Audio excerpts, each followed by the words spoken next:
Another deep dive. Today, we're plunging into something really quite transformative for a lot of people.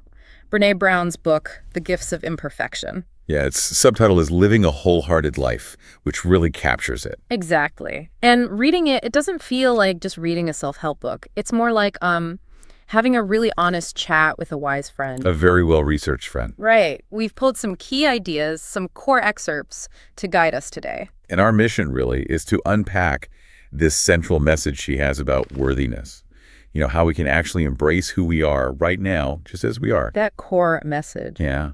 And we'll look at why so many of us get caught up chasing perfection, what Brené Brown suggests instead, based on her research, and how we can find more joy and connection. And it's fascinating, isn't it, how she brings actual research years of it on courage, vulnerability, shame. Oh, those really tough human topics. With these very personal ideas about living a better life. She's a research professor, after all. Absolutely. It gives it real weight. Okay, so let's dig into that fundamental insight.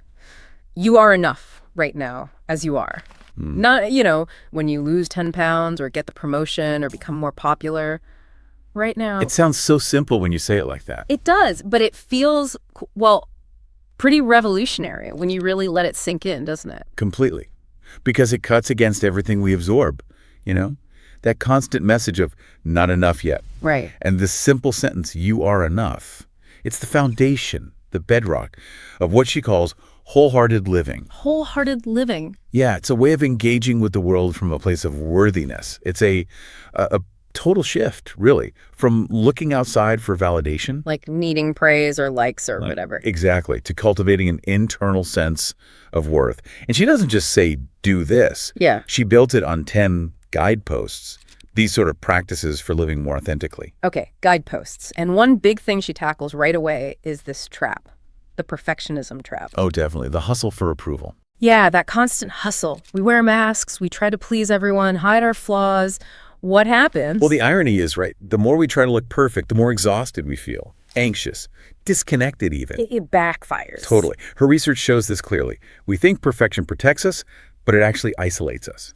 So the big question she poses is, if that doesn't work, what's the alternative?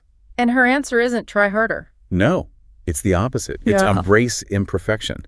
See the flaws not as failures, but as, as gifts, proof of our humanity. Gifts. That's a perspective shift. It is. And crucially, she argues that vulnerability isn't weakness. We think it is, but her data suggests it's the birthplace of creativity, of love, of belonging.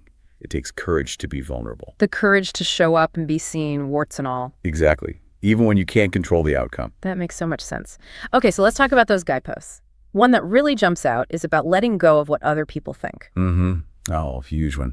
We spend so much mental energy managing perceptions, editing ourselves. Constantly scanning the room, like, am I okay? Do they like me? Yeah, and we forget to just live our own truth. So what does letting go look like? Well, connecting it back, she talks about the difference between fitting in and truly belonging.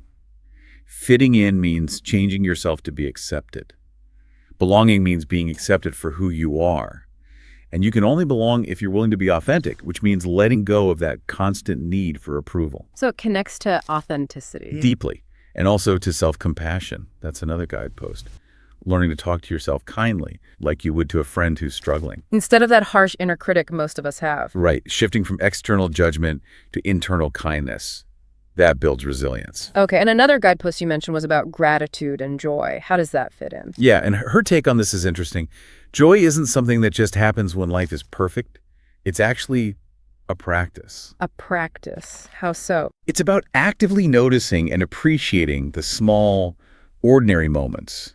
The warm coffee, laughing with a friend, that sunset you nearly missed because you were rushing. The everyday stuff. Exactly. Yeah. She found that joyful people cultivate gratitude. They lean into joy even when things aren't perfect. It's about presence, appreciating the now. Not waiting for some big future event to feel happy. Precisely. And this ties into other essentials she highlights, like setting boundaries. So important. Without them, you get resentful, burnt out. Boundaries protect your energy, your authenticity. Yes. And she also really insists that things like creativity, play, and rest aren't optional extras. They're not luxuries. This video is presented by International Psychology Association.